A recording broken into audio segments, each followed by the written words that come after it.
Você quer uma outra coisa? E aí eu até separei pra gente falar aqui. Você quer uma outra coisa, um outro efeito que você não vê na hora. Não é um efeito que acontece hoje.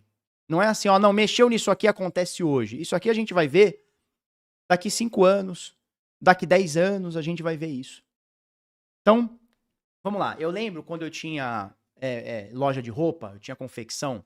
Eu lembro que eu tive um problema que eu nem imaginava que eu podia ter tido esse problema. Eu contratei uma moça pra trabalhar numa loja. Olha que loucura. Eu contratei uma moça pra trabalhar numa loja minha. A Cris tá aí comigo, não me deixa mentir.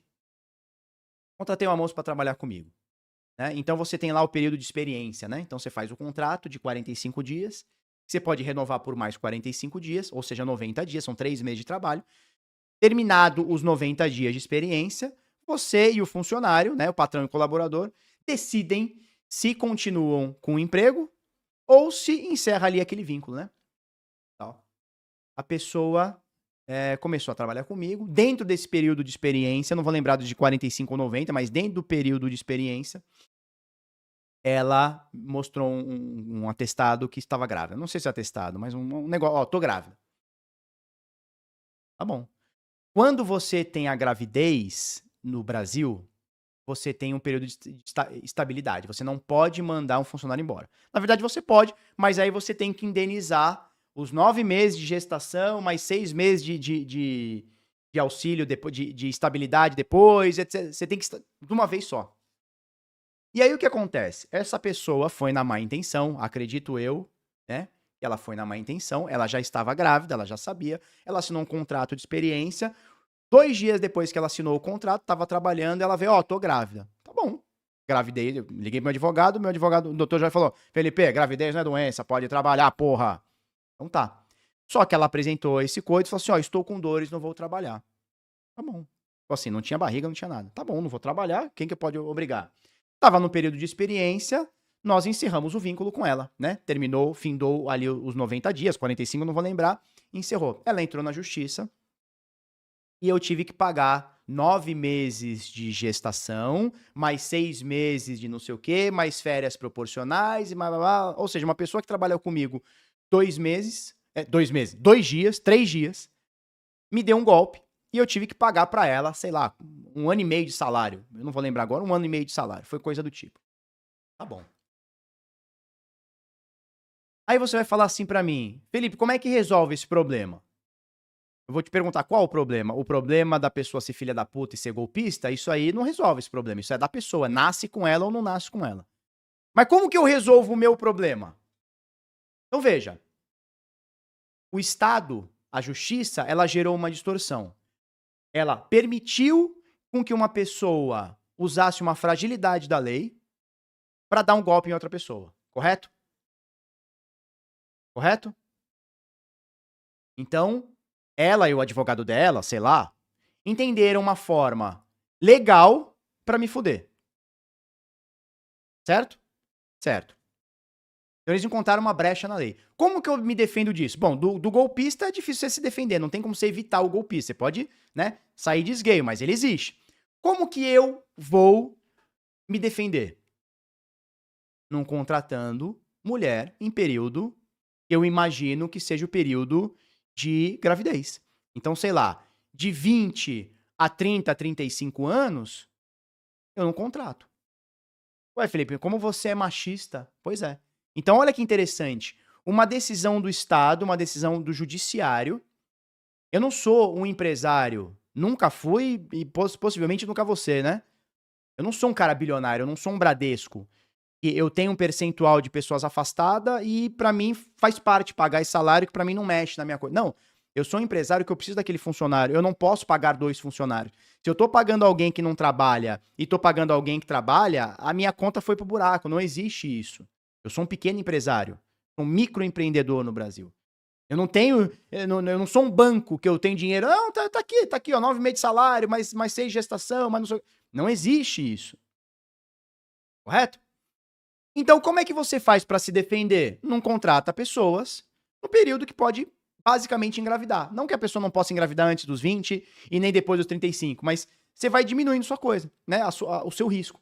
Então chegou um momento que a gente já não contratava mais as novinhas. Por quê? Pra não ter esse tipo de problema. Porque gato escaldado tem medo de água fria. Eu trabalho. O meu dinheiro é suado, eu não sou rico milionário. Muito menos naquele momento, eu tava começando a minha vida. Não, vender o almoço pra pagar o jantar. E aí tu vê que uma pessoa porra, mamando. Eu lembro que eu falava pro meu advogado, falou, Jorge, mas eu não comi essa mulher. Eu não sou pai, por que eu tenho que sustentar uma criança que eu não sou pai? Felipe, é assim, a justiça é assim, Felipe. Eu não comi, porra. Porque se tu comeu, tu tem que sustentar até o resto da vida. É pelo menos 18, 20. Eu não comi. Como que eu vou sustentar filho dos outros que eu não comi? E nem quero, pelo amor de Deus. Bate na madeira. Então, o que a gente começa a fazer? Quando eu digo a gente, eu tô falando do pequeno empresário. O pequeno empresário vai evitar de contratar mulher.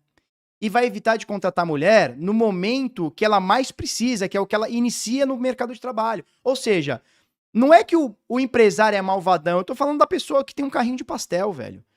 Eu tô falando da pessoa que tá montando agora um negocinho. Tô falando de uma grande empresa, multimilionária. Não, eu tô falando do cara pequeno. O cara pequeno, ele olha isso, ele fala, cara, eu não vou contratar mulher. Aí sabe o que acontece? Aí tu vai num debate, aí o esquerdista fala, você sabia que mulheres no Brasil ganham menos do que homens para exercer a mesma função? Eu sabia, é claro. Para contratar uma mulher, o cara faz a conta, fala, peraí, se eu pagar o mesmo salário que eu tenho para pagar um homem e ela me fuder, eu vou ter que pagar 2 vezes, vou ter que pagar 3 vezes. Então sabe o que eu faço? Eu vou pagar 1/3, porque se me fuder, aí fica no salário do homem. Sacou a ideia? Não é maldade. Eu não acho que um cara que tá criando agora um carrinho de pastel seja maldoso. Ele só quer se proteger, velho. Ele só tá no meio de um tiroteio e ele não tem colete. Então ele, caralho, agora eu tiro dali, agora eu tiro dali, agora se abaixa, agora vai, agora atravessa. Ele tá no meio de um tiroteio, então ele quer se proteger. Sacou? A ideia? Agora, não é que ele quer se proteger porque mulheres são filhas da puta. Não. É porque a legislação brasileira e a justiça brasileira se uniram e criaram uma distorção. E aí eu vejo esse post ontem, às 20 horas, exatamente dizendo... Dizendo não. Eu vou te antever aqui que vai rolar mais uma distorção. Só que você não vê essa distorção amanhã. Você vai ver isso daqui 20 anos. Daqui 10 anos. Olha que loucura que o InvestBR, um perfil de mais de 100 mil seguidores verificado, postou ontem pra gente, 20 horas, tá? Supremo Tribunal Federal decide que patrão e INSS devem pagar por até 6 meses mulheres que sofrem violência em casa.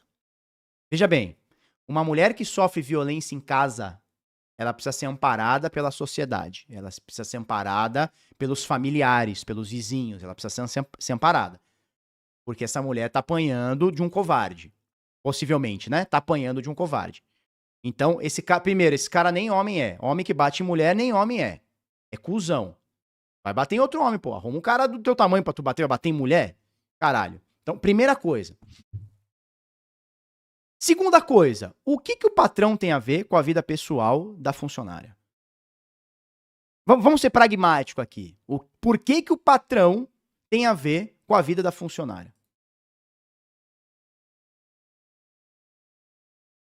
Então veja, lembra da distorção que eu falei do lance da gravidez, que tem que pagar a gravidez inteira, período de estabilidade, papapá, mais férias, mais não sei o quê, nhanhanhã. Pois é, aqui a gente está criando mais uma distorção. Porque no Brasil, a gente sabe que o Brasil é o país da impunidade, todo mundo sabe disso. Um cara que fraudou bilhões e foi preso pela Polícia Federal e Civil de São Paulo por conta de um esquema de fraude bancária, fraude financeira, formação de quadrilha, esse cara, em uma semana, ele saiu da cadeia. Então o Brasil é o país da impunidade. Pessoas que delataram o maior esquema de corrupção até agora, até então, do mundo, que foi o Petrolão, a Petrobras e tudo mais, Lava Jato e tudo mais, quase nenhum cara tá preso. Quase ninguém hoje tá preso. Pra não dizer ninguém, quase ninguém tá preso. Nenhum empresário desses caras estão presos. Nenhum político importante tá preso. Inclusive, nós temos políticos eleitos depois disso. Então, a gente sabe que o Brasil é o país da impunidade. Então, o cara olha, o cara covarde, o pau no cu, filho da puta. Ele olha e fala, peraí, o cara roubou, é presidente, o outro roubou bilhões, fraudou bilhões e tá solto. Ficou uma semaninha, pá, contratinho pra mulher do cara, babá, tô solto, né? Ah, eu vou sentar bolacha nessa puta aqui que tá aqui na minha casa aqui, que já era. É o pensamento do cara, né? Ou seja, porra, o cara rouba bilhões, não vai preso? Ah, não vai ser 2 tapas na cara da mulher ali que o cara vai ser preso, né? Então, no Brasil, a gente tem, estatisticamente, é um dos países onde mais existem violência doméstica. E não é só contra a mulher, é contra a criança também, né? A criança, adolescente, né? Aquele cara que bebe o caralho, se acha machão e sai batendo nos outros. Então, o Brasil, culturalmente, velho, é um país de fudidos. Agora, o que o empresário, o que o patrão tem a ver com a funcionária que teve esse problema em casa? Veja, por que ele tem que ser solidário financeiramente a pessoa que apanhou em casa e vai ter que pagar pensão por até 6 meses? Irmão, sabe o que vai acontecer aqui? Isso aqui vai ser, assim, ó, é direto na mulher mais pobre. Porque a gente sabe, não tô dizendo que é só pobreza que atrai esse tipo de coisa, não é isso que eu tô falando, mas a gente sabe que o índice de pessoas de baixa e baixíssima renda que sofrem violência doméstica é maior do que pessoas que têm um padrão aquisitivo um pouco maior. Não tô dizendo que não existe, tá? Não tô dizendo que não existe, não é isso. Tô aqui defendendo rico, não. Mas a gente sabe que a mulher pobre apanha mais do que a mulher de classe média, que apanha mais do que a mulher de classe alta. Então, sabe o que vai acontecer? A mulher que mais precisa, que é da classe baixa, é a pobre, a mulher pobre não vai ter mais emprego. Porque, por que eu vou contratar, por exemplo, uma mulher para trabalhar no meu posto de gasolina? Sei lá, uma frentista. Por que eu vou trabalhar uma frentista se ela pode apanhar do marido e eu ter que pagar 6 meses dela em casa? Não vou. Eu vou contratar um homem. Aí daqui a 1 ano, 2 anos, 3 anos, vai ter um esquerdista falando: você sabia que mulheres ganham menos? Eu sabia. É óbvio que elas vão ganhar menos. Porque o Estado se intromete na vida das pessoas. O Estado cria distorções. E a pessoa que tá do outro lado, que é o patrão, ele vai pensar 2 vezes. Peraí, porra, a mulher engravida, eu vou ter que pagar 1 ano e meio de gravidez pra essa mulher. A mulher apanha, eu tenho que pagar 6 meses pra essa mulher. Que se for da mulher, é óbvio. É um antídoto. Porra, tem um tiroteio ali. Eu vou em direção ao tiroteio ou vou embora? Eu vou embora, porra, não sou otário. Se eu contratar um homem, a quantidade de extorsões pelo Estado é menor. Se eu contratar uma mulher, a quantidade de extorsões pelo Estado é maior. Quem que eu vou contratar, porra? O homem. Ah, mas ninguém vai contratar mulher? Claro que vai. Só que o salário do cara é 3, ele vai pagar 1 pra mulher. Por quê? Porque se tiver algum BO, ele tá compensando o salário que ele tá pagando a menos. Aí os caras perguntam, por que mulher ganha menos? É por conta disso, por conta do Estado. Só que esse tipo de coisa aqui é uma medida... Primeiro, as pessoas que estão fazendo isso aqui, que decidiram isso aqui, elas não pensam. Certo? Então, primeira coisa, a pessoa que decidiu isso, ela às vezes tem até boa intenção. Ela tem até boa intenção. Não, vamos proteger a mulher. Claro que vamos proteger a mulher. É óbvio, tem que ser um idiota pra falar o contrário. Vamos proteger a mulher. Como? Bom, vamos fazer que o INSS pague, legal. Então os impostos da população estão sendo retidos pra esse tipo de coisa. Não, e vamos fazer que o patrão pague também. Porque o patrão é rico, né? O patrão, porra, é o grande injusto dessa parada, né? Não sou eu que ganho 100 mil por mês aqui pra fazer lei, né? Não, o problema é o patrão, é o cara que gera emprego. Então, às vezes, até tem uma boa intenção na cabeça desses caras. Mas na prática, não é assim que funciona, é o efeito borboleta. Daqui 6 meses, 1 ano, 2 anos, a gente vai começar a ver os efeitos disso. Aí a gente vai ver pesquisas de mulheres sendo mais demitidas, mulheres sendo menos contratadas. Aí qual que vai ser a conclusão? O Brasil é um país machista. Não! O Brasil só é um país que não é pensado. E as pessoas que contratam vão fazer o seu esforço para ter menos problema. Porque se eu trabalho num RH e eu começo só a contratar mulher, não, vamos acabar com essa desigualdade, vamos mexer nessa distorção do Estado. Você aprova o testa de ferro para tirar essa distorção do Estado. Vou só contratar mulher. Eu sou o cara do RH, correto? Vou só contratar mulher. Isso. Aí começa. uma apanha do marido, aí a empresa tem que pagar, eu mando a conta pro patrão pagar, aí a outra tá grávida, aí a outra não sei o que, a outra não sei o que lá. Aí chegou o patrão e falou, meu filho, tu tá avariando da ideia? Tá demitido. Então eu não vou colocar o meu na reta, o patrão não vai colocar, ninguém põe o dele na reta. É assim que funciona. Todo mundo quer evitar dano. Só que isso aqui é uma puta medida eleitoreira, né? Porque a população de empresários é menor do Brasil. É menor, tá no topo. Mesmo que empresário, assim, do carrinho do pastel, o cara que tá vendendo o almoço para pagar o jantar. É um percentual pequeno de pessoas no Brasil. Então, se todo mundo é funcionário, se a grande maioria é funcionário e tem pouco patrão, é uma medida eleitoreira, pô. E isso é narrativa, né? Não, o patrão tem que pagar. É isso, ele é responsável, ele é rico, ele é bilionário. É que nem aquele lance, vocês já viram o corte aquele carinha da WhatsApp, como é que ele chama? O Flávio Augusto, né? Tem um cara que fala assim, não, cara, tem que taxar os bilionários pra acabar, para reduzir a desigualdade no Brasil. Aí o Flávio Augusto fala assim, você sabe quanto que, se a gente pegasse todos os bilionários, todos eles, e taxasse, sabe qual seria a arrecadação anual do Estado a mais por taxar as grandes fortunas? Aí o cara fala, quanto? Ele fala assim, 20 bilhões no ano. Você acha que isso é suficiente para acabar com a fome no Brasil? O cara fala, não sei. Ele falou, pois é. Só que 20 bilhões são 2 dias de arrecadação do Estado. Olha que loucura, através de impostos, né? Então, assim, taxar as grandes... Pega os bilionários, os caras mais ricos. Vamos taxar esses filhos da puta. Vamos tirar até as carçolas deles. Sabe quanto que isso vai dar pro Estado se funcionar? Que não vai funcionar, porque o cara vai pegar o jatinho dele e vai embora. Sabe quanto que vai dar pro Estado? 20 bilhões por ano. São 2 dias de arrecadação do Estado. Ou seja, taxar bilionário não vai resolver o problema de ninguém. Não vai diminuir desigualdade de ninguém. Não vai dar dinheiro pro Estado fazer pra nada. São 2 dias de arrecadação. Só que é uma narrativa, né? Claro, o cara que não tem grana quer tirar. É o espírito de Robin Hood, né? O cara que não tem grana quer que o cara que tem grana sustente ele. É assim, é o lulopetismo, né? São 20 anos de lulopetismo. É isso. Tem gente que nasceu nessa filosofia. Tem um cara hoje de 22, 25 anos que nasceu nessa filosofia. Alguém tem que ser explorado, logo eu tenho que ganhar dinheiro.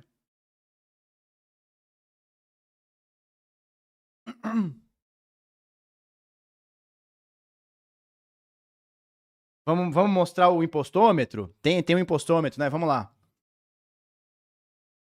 Impostômetro. Vamos ver. Quantos trilhões já tá essa bosta? Bem-vindos ao impostômetro. Não sei como é que eles não tiraram esse bagulho do ar ainda, tantos anos. Ó, nós vamos terminar o ano com 4 trilhões arrecadados, cara. A arrecadação só explode, né? Ano após ano só explode.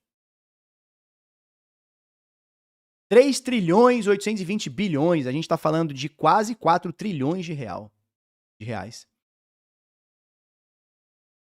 A gente tá falando de 149 dias na média, né? 149 dias do ano pra você pagar imposto. Você trabalha 149 dias no ano pra sustentar o Estado. Mas aí o cara fala que o problema é o bilionário, é o empresário, é o cara rico, entendeu?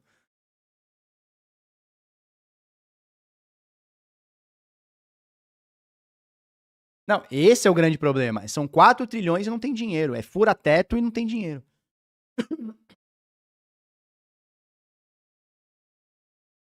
É muito louco, né, cara? Então, são medidas que os caras vão tomando no curto prazo. Daqui a pouco o ministro não tá mais lá, o cara que fez a lei não tá mais lá, o cara que decidiu, que deu a canetada não tá mais lá. E a mulher que vai sofrer os próximos 10, 20, 30 anos, cara, até reverem isso. Até os caras falam, nossa, isso aqui foi uma baita de uma distorção e a gente precisa combater essa distorção pra equilibrar as paradas. Quando eles forem ver isso, passou 20 anos. 20 anos de mulher ganhando menos, 20 anos de mulher tendo menos emprego, menos oportunidade, é isso. E como é que esse país vai dar... Fala pra mim, cara, como é que esse país vai dar certo? Ou vocês acham que eu tô falando alguma grande besteira aqui? Eu tô inventando alguma coisa? Tô distorcendo dados e fatos? Pra ter um viés de confirmação, eu tô falando um monte de besteira aqui. Vocês acham que eu tô falando besteira, turma? Cara, esse país aqui é amaldiçoado. Sabe por quê? Porque, primeiro, ele é um país de corruptos, então, em primeiro momento, A gente quer roubar e depois a gente pensa nas coisas. E mesmo a turma que pensa, até a galera que tem boa intenção, eu não consigo ver boa intenção num cara que trabalha pro Estado. Mas vamos falar que existe o cara lá que essencialmente ele tem um coração bom e ele acha que, mesmo fazendo a coisa errada, ele tá fazendo a coisa certa. O Brasil é pensado por burros, cara. A minha avó sempre falou, minha avó Erza, que Deus o tenha, sempre falou: o Brasil é um país de burro. A população é burra. No geral, né? Claro. O Brasil é burro, as pessoas são burras. Quem toma conta do governo é burro. Quem toma conta das empresas é burro. Quem toma conta das escolas é burro, o professor é burro. Minha avó sempre falou: a população brasileira é burra. Eu sempre pensei, cara, minha avó, que é isso, né, cara? Minha avó era aquela pessoa que tinha um funcionário, ela falava, o crioulo. Ela era dessa forma, né? Eu achei um negócio meio louco, assim. É muito, porra, general, né? Mas eu não sei se minha avó tá completamente errada nesse quesito de quem comanda o Brasil é burro. Eu não sei se ela tá completamente errada, não. Eu acho que tem muita burrice no Brasil, cara. Aí o cara fala, por que as coisas fora do Brasil dão certo e aqui não? Talvez seja porque lá a coisa é pensada e aqui é só vomitada, né?